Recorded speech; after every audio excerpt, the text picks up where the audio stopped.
Στη συνέχεια, ο κ. Καρατσόλης Κωνσταντίνος, νομικός σύμβουλος του Υπουργού, θα μας αναλύσει συγκεκριμένα άρθρα και νομικά ζητήματα που αφορούν την εφαρμογή του νόμου. Έπειτα η κυρία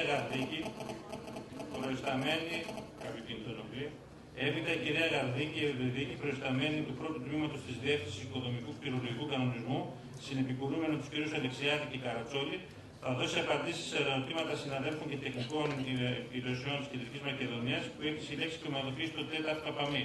Όπως σας είπα και νωρίτερα, από ό,τι είδαν τα δικά μας τελέχη, σειρά από αυτά τα ερωτήματα έχουν απαντηθεί ήδη στην ερμηνευτική εγκύκλιο που βγήκε ενδιάμεσα αυτές τις μέρες και υπάρχουν στο σχετικό έντυπο που σας μοιράζεται έξω. Λοιπόν, να ξεκινήσουμε με τον κύριο Αλεξιάδη. Κυρίες και κύριοι, αγαπητοί συνάδελφοι, καλησπέρα. Θα ήθελα να ευχαριστήσουμε εκ μέρους του Υπουργείου τον αγαπητό φίλο Τάσο Κονακλίδη, πρόεδρο του Τμήματος Κεντρικής Μακεδονίας, καθώς και τη Διοικούσα Επιτροπή του Τμήματος για τη φιλοξενία και για τη δυνατότητα που μας δίνεται πραγματικά να παρουσιάσουμε αυτό το νομοθέτημα που, όπως είπε και ο Υπουργός, πιστεύουμε πλέον ότι βάζει μια τελεία σε ό,τι αφορά την αυθαίρετη δόμηση. Άλλωστε και η μαζική σας παρουσία σε αυτό το χώρο δείχνει, αν και ο Τάσος είπε ότι δεν είναι δουλειά του μηχανικού, όλοι όμως γνωρίζουμε ότι τα τελευταία χρόνια ίσως να είναι η μοναδική δουλειά του μηχανικού η ιστορία της καταγραφής της αυθαίρετης δόμησης. Θα μου επιτρέψετε να κάνω μια μικρή εισαγωγή πριν μπω στο θέμα που παρουσιάζουμε σήμερα και αφορά και τη δικιά μου εισήγηση, ενημερωτική εισήγηση, τις διαφορές του 4014 με το 4178. Οι διατάξεις της πολεοδομικής νομοθεσίας είμαι από αυτούς που πιστεύουν ότι δεν μπορούν να αντιμετωπιστούν αποσπασματικά. Είναι ένα πλέγμα νομοθετημάτων που αποτελούν ένα ενιαίο σύνολο διατάξεων με στόχο την καλύτερη διαμόρφωση του φυσικού και δομημένου περιβάλλοντος.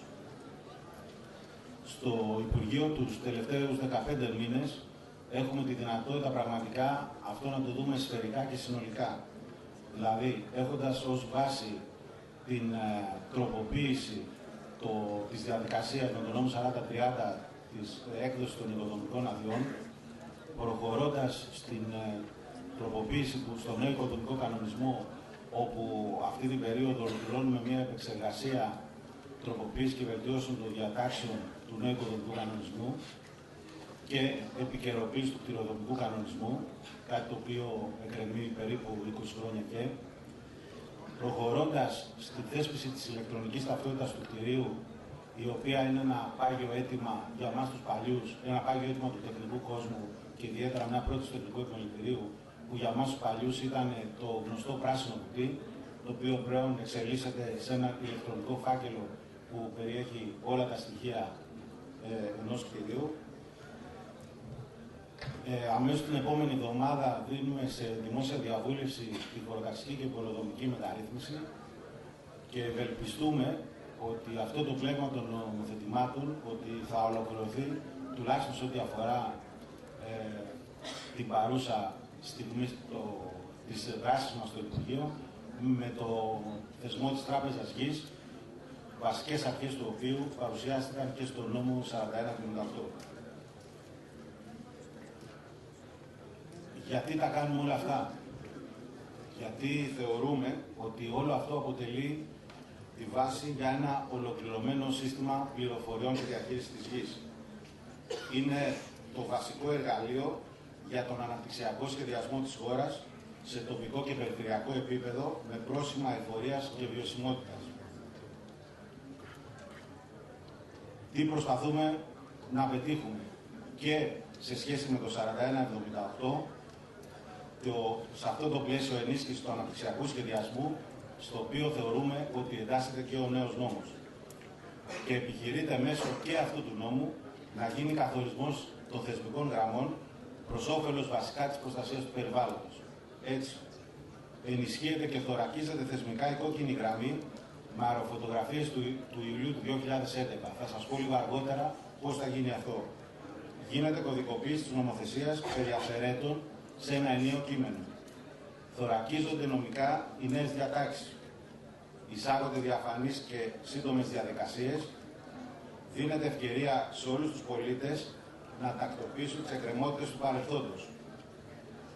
Αποκλείεται πλέον από εδώ και πέρα, με ένα πλέγμα διατάξεων το οποίο το ανέφερα πιο πριν, η δημιουργία νέας γενιάς αυθαιρέτων. Παραδείγματος χάρη με το θεσμό της θέσπισης της βεβαίωσης του μηχανικού, όπου πλέον δεν μπορεί να γίνει καμία δικαιοπραξία χωρίς να την καταγραφεί αν περιέχει το συγκεκριμένο ακίνητο αυθαίρετες ή μη κατασκευές, και με το θεσμό των ελεκτών δόμησης.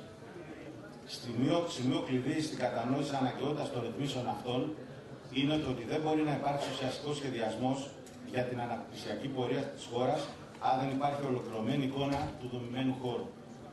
Γι' αυτό το λόγο είναι σημαντική η καταγραφή της υπάρχουσας δόμησης. Τι πετυχαίνουμε με αυτή την καταγραφή και ποιος είναι ο τελικός μας στόχος. Ο τελικός μας στόχος είναι κάποτε να καταφέρουμε να σχεδιάσουμε και να ολοκληρώσουμε τον πολεοδομικό και χωροταξικό σχεδιασμό της χώρας. Αυτό δεν μπορεί να γίνει χωρίς να καταγράψουμε νόμιμα και αυθαίρετα κτίρια. Με αυτόν τον τρόπο θα μπορέσουμε να πετύχουμε και να θεσπίσουμε και να θωρακίσουμε τα όρια των δασών και των δασικών εκτάσεων, τα όρια των εγκεκριμένων σχεδίων πόλεων, τα όρια των οικισμών, τις γραμμές του Αιγιαλού, τα όρια των προστατευόμενων περιοχών, τα όρια των αρχαιολογικών χώρων. Με αυτόν τον τρόπο δημιουργείται αυξημένη ασφάλεια δικαίου στις μεταβιβάσεις ακινήτων και εμπεδώνεται η εμπιστοσύνη του πολίτη στις λειτουργίες του κράτους και της αγοράς, εξασφαλίζοντας ταυτόχρονα τη διατήρηση της πολιτιστικής μας κληρονομιάς αλλά και του φυσικού περιβάλλοντος. Διευκολύνονται οι συναλλαγές των πολιτών και ενισχύεται η ασφάλεια δικαίου στις συναλλαγές. Συνδέεται ο σχεδιασμός του εθνικού χώρου με την αναπτυξιακή διαδικασία. Επιταχύνονται και διασφαλίζονται οι επενδύσεις.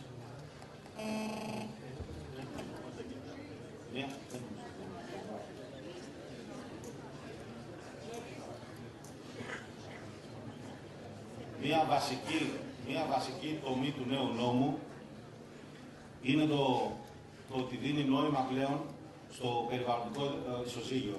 Δίνει αξία και περιεχόμενο στην έννοια του περιβαλλοντικού ισοζυγίου. Και αυτό το κάνει γιατί εξειδικεύει για πρώτη φορά τις δράσεις των παρεμβάσεων που εξασφαλίζουν αυτό το περιβαλλοντικό ισοζύγιο σε σχέση με την επιβάρηση και την βλάβη που φέρνει η αυθαίρετη δόμηση. Γίνεται απομείωση αυτής της βλάβης που έχει επέλθει στο περιβάλλον.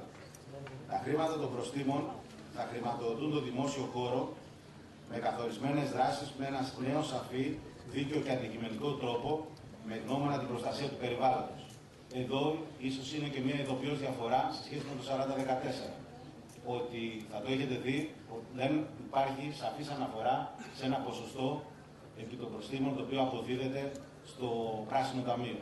Και αυτό γιατί δίνεται η εξουσιοδότηση σε ΕΚΙΑ, η οποία θα καθορίσει αυτό το ποσοστό φυσικά σε σχέση με τον αριθμό των δηλώσεων και των επαγωγών που πρόκειται να γίνουν στο 41-78. Πολύτιμη για την υλοποίηση όλων αυτών των δράσεων είναι και η συνδρομή της ενεργοποίησης της Τράπεζας Γης.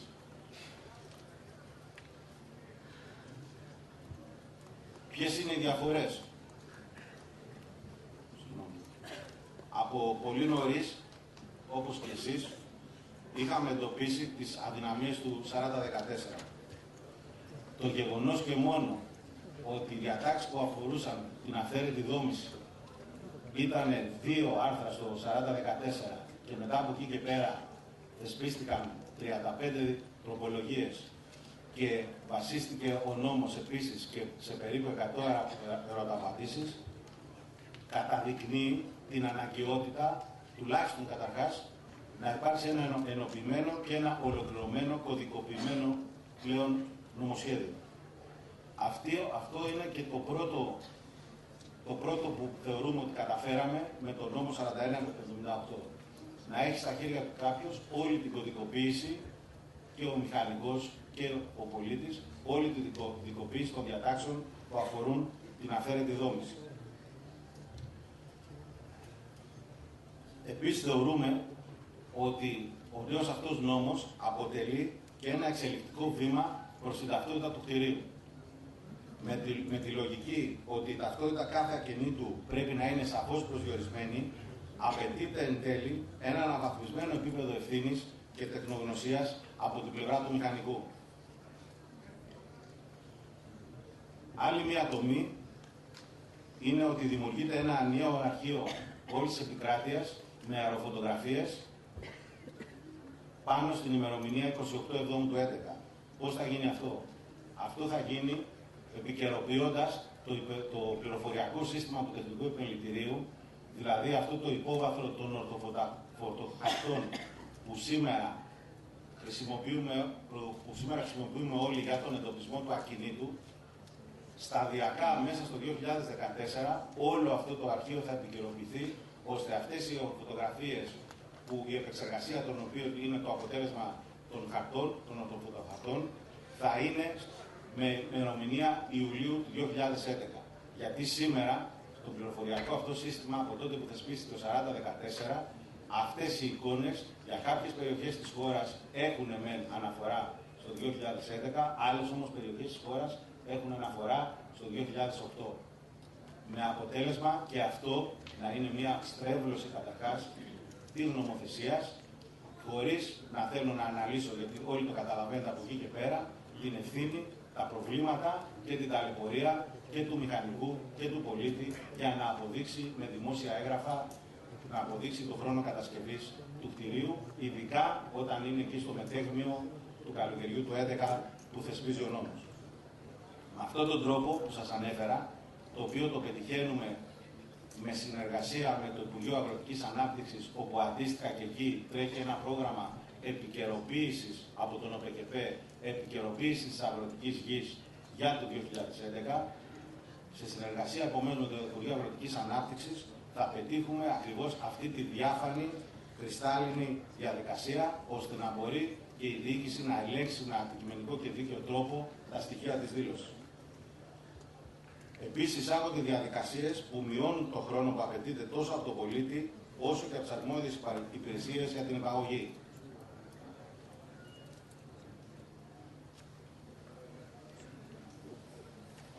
Μια άλλη μεγάλη τομή, η οποία ήταν κιόλας η βασική κριτική και η βασική πρόταση του Τεχνικού Επιμελητηρίου όταν θεσπίστηκε το 4014, η κατηγοριοποίηση των αυθαίρετων κατασκευών. Δυστυχώς, συνάδελφοι, το 4014 αντιμετώπιζε το 1 τετραγωνικό με τα 1000 τετραγωνικά αυθαίρετης δόμης ακριβώς με τον ίδιο τρόπο. Όχι μόνο ως προς την τακτοποίηση των 30 χρόνων, αλλά και ως προς τη διαδικασία. Και αυτή είναι η μεγάλη διαφορά. Γιατί αν θέλετε, αδικείται όλη αυτή η ιστορία του ηλεκτρονικού συστήματος και του πληροφοριακού συστήματος που θεσπίστηκε για πρώτη φορά. Θεσπίστηκαν τέτοιες διαδικασίες με ηλεκτρονικό τρόπο και γιατί λέω αδικείται. Βγαίνει το ΣΤΕ, όπως είπε ο Πρόεδρος, και λέει αυτή τη στιγμή ότι είναι αντισυνταγματικός ο νόμος, γιατί δεν έχει τη βασική, το βασικό πνεύμα της απόφασης είναι ότι δεν έχει ολοκληρωθεί ο πολεοδομικός και χωροταξικός σχεδιασμός στη χώρα και μετά το 1983 δεν μπορεί να γίνονται πλέον αποδεκτές δηλώσεις υπαγωγών νομιμοποίησης αυθαίρετης δόμης. Το 75% όμως των δηλώσεων και των υπαγωγών του 4014, σύμφωνα με τα στατιστικά στοιχεία του Τεχνικού Επιμελητηρίου, αφορούν κτίρια τα οποία είναι με άδεια και έχουν να κάνουν με υπέρβαση δόμης. Εκεί προφανώς έχει ολοκληρωθεί ο χωροταξικός και ο πολεοδομικός σχεδιασμός. Αυτό επομένως είναι και η τομή και η διαφορά που καταρχάς, αν θέλετε, διασφαλίζει τις διαφορετικές αυτές κατηγορίες. Και το πνεύμα αυτών διασφαλίζει, εννοώ, σε σχέση με μελλοντικές αποφάσεις του ΣΤΕ σε ό,τι έχει να κάνει με τον συγκεκριμένο νόμο και τις υπαγωγές. Και τον διασφαλίζει γιατί χωρίζει σε ό,τι αφορά την βαρύτητα της αυθαιρεσίας, χωρίζει τις κατηγορίες σε τρεις. Στις μικροπαραβάσεις, όπου θέλω εκεί πάρα πολύ να προσέξετε το γεγονός ότι οι μικροπαραβάσεις αυτές δεν έχουν καταληκτική ημερομηνία. Είναι μια κατηγορία η οποία θα μείνει για πάντα ανοιχτή, ακριβώς για να διευκολύνουμε τις βεβαιώσεις και για να διευκολύνουμε το γεγονός ότι κάποιος πολίτης μπορεί να μην γνωρίζει ότι σε ένα κτίριο, σε ένα διαμέρισμα του 70, δεν λέω πιο πριν, του 75, δεν γνωρίζει ότι μπορεί να έχει μια απόκληση στη διάσταση, μπορεί να έχει ένα μεγαλύτερο εξώστη, μπορεί να έχει κάτι το οποίο να απαιτεί ρύθμιση και να απαιτεί τακτοποίηση. Η δεύτερη κατηγορία είναι αυτή που ανέφερα. Η δεύτερη κατηγορία είναι αυτή σε κτίρια με νόμιμη άδεια, στα οποία δεν έχουν υπέρβαση δόμηση πάνω από το 40% και η υπέρβαση του ύψους κατά 20%. Και η τρίτη κατηγορία είναι τα παντελώς αυθαίρετα ή αυτά που ξεπερνάνε πάνω από το 40% την υπέρβαση του συντελεστή, που αυτά αντιμετωπίζονται με μια εντελώς διαφορετική διαδικασία που θα σας αναλύσει μετά ο κ. Καρατσόλης, και εφόσον τελικά γίνει, και εκεί είναι άλλη μια μεγάλη διαφορά, αποδεκτή, γιατί εκεί πρέπει να γίνει αποδεκτή στη συγκεκριμένη κατηγορία η δήλωση, από εκεί και πέρα η τακτοποίηση πηγαίνει στα 30 χρόνια. Ενώ στις υπόλοιπες περιπτώσεις η τακτοποίηση αυτή είναι οριστική. Επίσης υπάρχουν και δύο κατηγορίες σε σχέση με τον χρόνο κατασκευής. Η πρώτο 83 που υπήρχε και πριν, αλλά τώρα και η πρώτο 75, όπου και πάλι εκεί προσπαθούμε να βοηθήσουμε τους πολίτες, οι οποίοι στο πρώτο 75 έχουν ένα σπίτι, μια κατοικία στο χωριό. Γνωρίζουμε όλοι πολύ καλά πώς τότε χτίζανε στα χωριά, είτε με δηλώσεις του κοινοτάρχη, είτε με υπογραφή του αστυνομικού. Δεν υπάρχουν φάκελοι, δεν υπάρχουν στοιχεία, και εκεί με 500 ευρώ πλέον μπορεί να υπαχθεί η τακτοποίηση, μπορεί να υπαχθεί η συγκεκριμένη δήλωση στο 4178. Μία άλλη μεγάλη τομή αφορά τα εξαιδιαιρέτου και τις συνειδιοκτησίες. Και εδώ θα γίνει μια μεγαλύτερη ανάλυση από τον κύριο Καρατσόλη. Εγώ το μόνο που θέλω να επισημάνω είναι το γεγονός ότι πλέον για κοινόχρηστους χώρους όπου υπάρχουν αυθαίρετες κατασκευές απαιτείται η πλειοψηφία των συνειδιοκτητών που προβλέπει η σύσταση, απλή πλειοψηφία και όχι η σύμφωνη γνώμη όλων των συνειδιοκτητών. Επίσης, να επισημάνω ότι όταν διαμέσου της σύστασης οριζοντίων ιδιοκτησιών υπάρχει αποκλειστική χρήση σε ένα χώρο, απαιτείται μόνο η δήλωση από τον ιδιοκτήτη ή από τον χρήστη αυτού του συγκεκριμένου χώρου. Και επίσης υπάρχει και μια νέα κατηγορία, η οποία εισάγεται και θα αναλυθεί μετά, που αφορά όλο αυτόν τον κόσμο, ο οποίος έχει εξαδιαιρέτου ποσοστό στο οικόπεδο, χωρίς να υπάρχει σύσταση, και εκεί τώρα στο νόμο δίνουμε τη δυνατότητα στο 4178 με ένα προσύμφωνο, εφόσον υπάρχει μια πλειοψηφία του 65%, να προχωρήσουν και να επαχθούν, άσχετα αν έχουν κατασκευάσει αυθαίρετο ή θα τους δοθεί η δυνατότητα να κατασκευάσουν ένα νέο κτίριο. Επίσης, διευρύνονται οι κατηγορίες των αυθαίρετων κατασκευών σε παραδοσιακών οικισμών και σε διατηρητέα κτίρια, σε παραδοσιακούς οικισμούς και σε διατηρητέα κτίρια, που μπορούν να υπαχθούν στο 4178. Και πάλι έχει να κάνει με τη γενικότητα του 4014 σχετικά με τον νέο νόμο. Σε ένα διατηρηταίο κτίριο, όπως όλοι γνωρίζετε, οποιαδήποτε προσθήκη βγαίνει με ειδική ρύθμιση. Αυτή η προσθήκη όμως μπορεί να είναι μια κατ' επέκταση προσθήκη και να είναι ένα παντελώς αυτοτελές κτίριο. Στο ίδιο οικόπεδο υπάρχει ένα διατηρηταίο κτίριο και στο πίσω κομμάτι υπάρχει και ένα άλλο κτίριο, νέο κτίριο, το οποίο έχει αυθαιρεσίες. Κλείσανε οι υπαίθριοι, έχει γίνει κάποια προσθήκη κλπ. Με το προηγούμενο νόμο δεν μπορούσε να υπαχθεί. Τώρα δίνεται η δυνατότητα το νέο κτίριο, αυτή η προσθήκη, να μπορεί να υπαχθεί όπως και όλα τα υπόλοιπα ακίνητα. Άλλη μια μεγάλη τομή, και βλέπετε και την ειδοποιώ διαφορά, έχει να κάνει με τις εκπτώσεις στις ευαίσθητες κοινωνικές ομάδες. Στον νόμο 4014 ήταν μόνο 2 οι περιπτώσεις σε άτομα με ποσοστά αναπηρίας πάνω από 80%, όπου η έκπτωση ήταν της τάξης του 85%, και στους παλαινοστούντες ομογενείς με έκπτωση 80%, καθώς και σε μέλη της μουσουλμανικής μειονότητας της Θράκης πάλι με έκπτωση 80%. Καταρχάς, το δεύτερο διευρύθηκε και έγινε για όλους τους μόνιμους κατοίκους της Θράκης. Ήταν κάτι το οποίο το παρουσιάσαμε και το πρωί στην Κομοτηνή, ότι και αυτοί πλέον δικαιούνται την έκπτωση του 80%. Επίσης, διευρύνονται οι κοινωνικές αυτές ομάδες. Διευρύνονται στο ότι εισάγονται για πρώτη φορά κριτήρια εκπτώσεων για τους πολύτεκνους, για τους τρίτεκνους, για τους μακροχρόνια άνεργους, με κάποιες βέβαια προϋποθέσεις.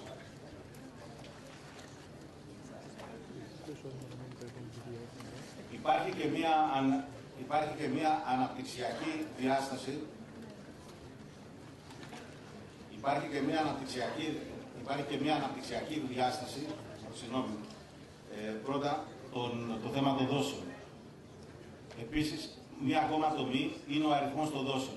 Ο αριθμός των δόσεων, θέλω να προσέξετε, και τις περιόδους υπαγωγής της δήλωσης. Χωρίζονται οι δηλώσεις σε τρεις περιόδους.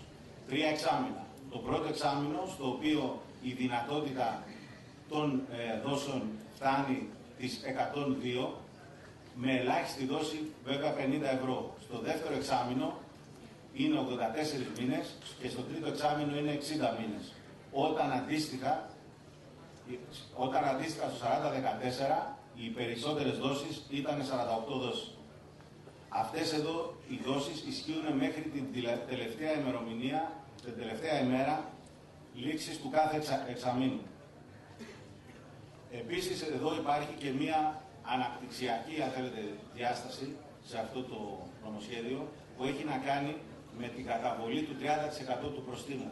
Δηλαδή δίνουμε τη δυνατότητα σε όποιους έχουν εξοφλήσει το 30% του προστίμου και όχι το σύνολο όπως απαιτούσε το 40-14, να γίνουν και μεταβιβάσεις σε αυτό το ακίνητο, αλλά να γίνουν και όποιες άλλες διοικητικές πράξεις, επισκευές, οικοδομικές εργασίες κλπ. Άλλη μία αναπτυξιακή διάσταση είναι αυτή η πρόβλεψη που παραπέμπει σε κοινή υπουργική απόφαση για τον συμψηφισμό του προστίμου μέχρι 50% στην περίπτωση όπου εκτελούνται εργασίες στο συγκεκριμένο ακίνητο που δηλώθηκε, που αφορούν την ενεργειακή αναβάθμιση του ακινήτου ή την στατική επάρκεια του κτηρίου, την ενίσχυση στατικής επάρκειας του κτηρίου. Έτσι αυξάνονται οι επιτρεπόμενες εργασίες σε τακτοποιημένα ακίνητα. Ενισχύεται ο ρόλος του μηχανικού, διευρύνονται οι αρμοδιότητές τους, όπως είναι για παράδειγμα η χορήγηση και επιβεβαιώσεων κύριας χρήσης. Έτσι εξοικονομείται χρόνος και ενέργεια και απελευθερώνεται η δημόσια διοίκηση από το μεγάλο όγκο διοικητικού και ελεκτικού έργου, ενώ ταυτόχρονα επιταχύνονται οι διαδικασίες τακτοποίησης, μεταβίβασης και οι αδειοδοτήσεις. Κυρίες και κύριοι, αγαπητοί συνάδελφοι, προκειμένου να διασφαλιστεί η ενιαία και συνολική δράση της διοίκησης κατά την εφαρμογή των διατάξεων από τις αρμόδιες υπηρεσίες, το Υπουργείο Περιβάλλοντος, Ενέργειας και Κλιματικής Αλλαγής έχει προγραμματίσει τις εξής ενέργειες. Αναλαμβάνουμε για πρώτη φορά τη διενέργεια ειδικών ημερίδων σε όλες καταρχάς τις έδρες των αποκεντρωμένων διοικήσεων, καθώς και σε έδρες περιφερειακών του τμήματου του ΤΕΕ. Στόχος των ημερίδων είναι η ενημέρωση των αρμοδίων υπαλλήλων, των μηχανικών και των ενδιαφερομένων πολιτών για την εφαρμογή του νέου πλαισίου της αυθαίρετης δόμησης. Παράλληλα, οργανώνεται και θα βγει τις επόμενες ημέρες η δημιουργία ειδικού γραφείου ενημέρωσης, help desk, των υπαλλήλων των ειδών, αλλά και των μηχανικών, καθώς και η δημιουργία ειδικής ιστοσελίδας του ΙΠΕΚΑ, όπου θα αναρτώνται οδηγίες εφαρμογής, απαντήσεις σε ερωτήματα. Στη σχετική ιστοσελίδα θα μπορούν να υποβάλουν ηλεκτρονικά ερωτήματα οι ενδιαφερόμενοι μηχανικοί.